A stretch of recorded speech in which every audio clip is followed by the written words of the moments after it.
এই জন্য আমি কাজী ইব্রাহিম 24-এর আগে একরকম ছিলাম, 24-এর পর আমি আর আগেরটা নাই। আমি এখন দিন শেষ, আলিমের বাংলাদেশ, জালিমের দিন শেষ, আলিমের বাংলাদেশ। বিসমিল্লাহির রহমানির রহিম। ইহদিনাস সিরাতাল মুস্তাকিম সিরাতাল লাযীনা আন'আমতা আলাইহিম গায়রিল মাগদুবি আলাইহিম ওয়ালাদ-দাল্লিন।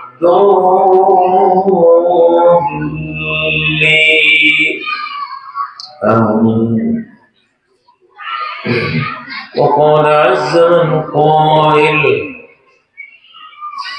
ومن يبتغ غير الإسلام دينا فلن يقبل منه وإنه في الآخرة لمن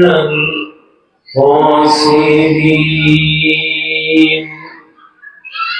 اللهم صل على محمد وعلى آل محمد كما صليت على إبراهيم وعلى آل إبراهيم إنك حميد مجيد. اللهم بارك على محمد وعلى آل محمد كما باركت على إبراهيم وعلى آل إبراهيم إنك حميد مجيد. বিল্লাকুড়ি মানব কল্যাণ পরিষদের উদ্যোগে 2 দিন ব্যাপী তাফসীরুল কোরআন মাহফিলের অধ্যকার শেষ দিনের সম্মানিত সভাপতি এবং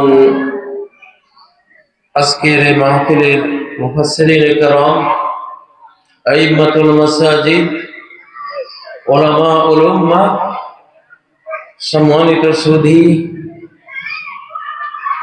সম্মুখে সমবেত সম্মানিত মুসলিম ভাইরা, নতুন যুগের নতুন শতাব্দীর উদ্দীপিত জাগ্রত মুসলিম জনতা, আল্লাহ তাবারাক ওয়া তাআলা আমাদেরকে অত্যন্ত বড় একটি নিয়ামত দিয়েছেন এই যুগে। সেটি হলো আমরা একটি নয়া জামানা পেয়েছি ইসলামের। যখন সারা পৃথিবীতে ইসলাম ছাড়া আর কোন ধর্মই থাকবে না, লিইয়ুযহিরাহু আলাদ-দীনি কুল্লিহি ওয়ালাউ কারিহাল মুশরিকুন।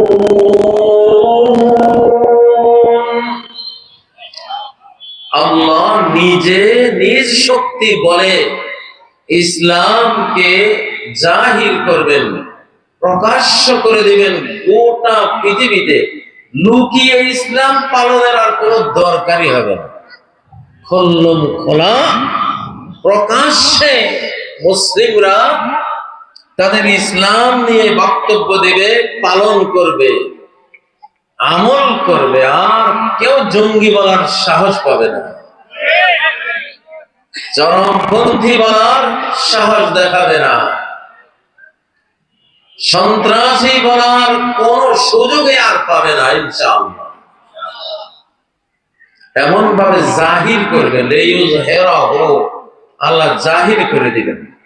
যে জিনিসের কোনো ভয় থাকে না, যে জিনিসের বিরুদ্ধে কেউ কিছু করতে আসলেও টিকতে পারে না, এটা প্রকাশ্যে শুরু হয়, ঠিক না?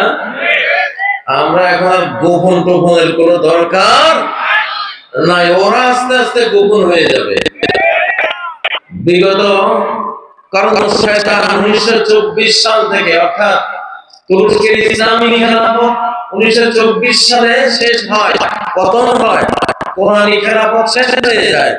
তো এই উম্মত 100 বছরের বেশি পতন অবস্থায় থাকে না, ঘুমন্ত থাকে না, 100 বছর পরে জেগে উঠবে এসে।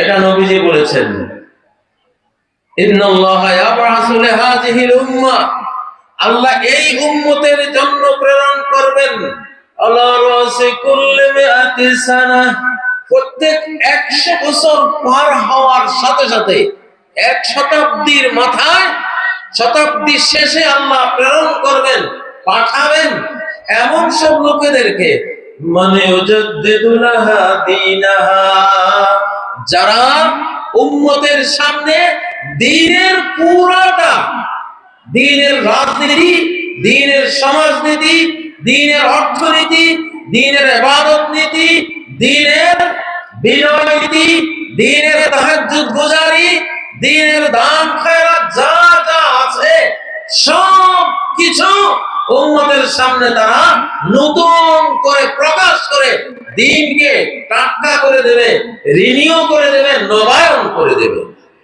লিল্লাহি তাকবীর, লিল্লাহি তাকবীর।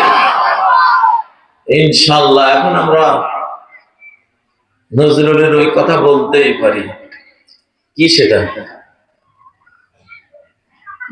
বাজিছে দামামা বাঁধরে আমামা, শির উঁচা করি মুসলমান, দাওয়াতে এসেছে নয়া জামানা, ভাঙ্গা কিল্লায় ওড়ে নিশান। লিল্লাহি তাকবীর। ইনশাআল্লাহ আমেরিকায় এখন ইসলামের পতাকা উঠছে, উড়া শুরু হয়েছে। জাহরান মামদানি নিউ ইয়র্ক শহরের মেয়র নির্বাচিত হয়েছে। নিউ ইয়র্ক শহর 2024-এর 5 আগস্ট শুধু বাংলাদেশ পরিবর্তন হয়নি, America, Europe, Russia, Bharat, Australia, Africa, গোটা বিশ্বের পরিবর্তন হয়েছে। শুধু একটি ফ্যাসিবাদের পরিবর্তন হয়নি, 15 বছরের নির্যাতনের পরিবর্তন হয়নি, গোটা শতাব্দীর পরিবর্তন হয়েছে। আগামী 100 বছর যতদিন মুসলিম থাকবে এই পৃথিবীতে, মুসলিমদেরকে আর কেউ পরাজিত করতে পারবে না ইনশাআল্লাহ। আমাদের বিজয় শুরু হয়েছে। এই ওয়াজটা আমি খুব করি, আলহামদুলিল্লাহ। গতকাল পরশুর ভোটে দেখলাম এক অকল্পনীয় ব্যাপার ঘটলো, যে নিউ ইয়র্ক শহর আমেরিকার সবচেয়ে বড় পুঁজিপতিদের শহর, গোটা বাংলাদেশের বাজেটে যেই কত লক্ষ টাকা এক বছরে পাস করা হয়, আমাদের সারা বাংলাদেশের জাতীয় বাজেটের চেয়ে এক নিউ ইয়র্ক শহরের বাজেটের পরিমাণ 6 গুণ বেশি। অর্থাৎ আমাদের বাংলাদেশের 20 কোটি লোকের জন্য যদি বাজেট হয় 5 লক্ষ কোটি টাকা, তাহলে এটা 6 গুণ দেন, 5-6 কত? 30। এক নিউ ইয়র্ক শহরের ক্যাপিটাল পুঁজির পরিমাণ হলো 30 লক্ষ কোটি টাকা। ওদের একটা শহরে আমাদের একটা রাষ্ট্রের 6 গুণ বেশি ক্ষমতা, অর্থনৈতিক ক্ষমতা রাখে।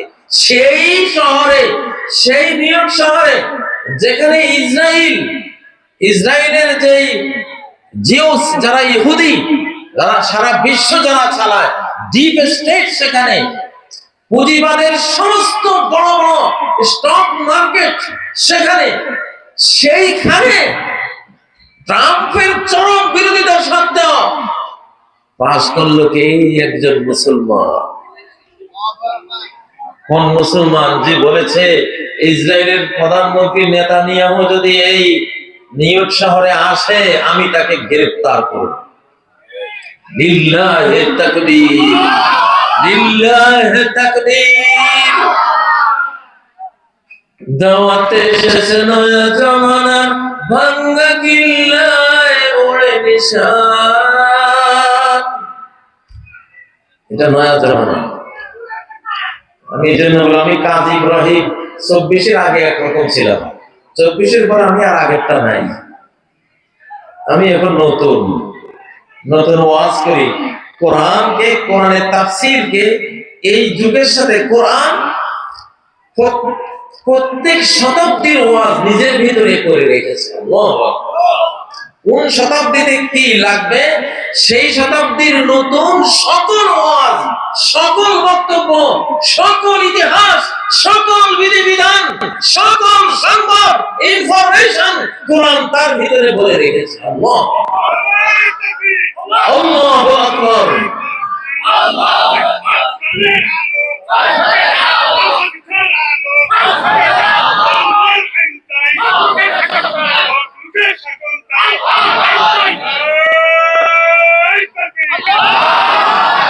জালিমের দিন শেষ, আলিমের বাংলাদেশ। জালিমের দিন শেষ, আলিমের বাংলাদেশ। জালিমের দিন শেষ, আলিমের 7 মহাদেশ। জালিমের দিন শেষ, আলিমের 7 মহাদেশ। ইনশাআল্লাহ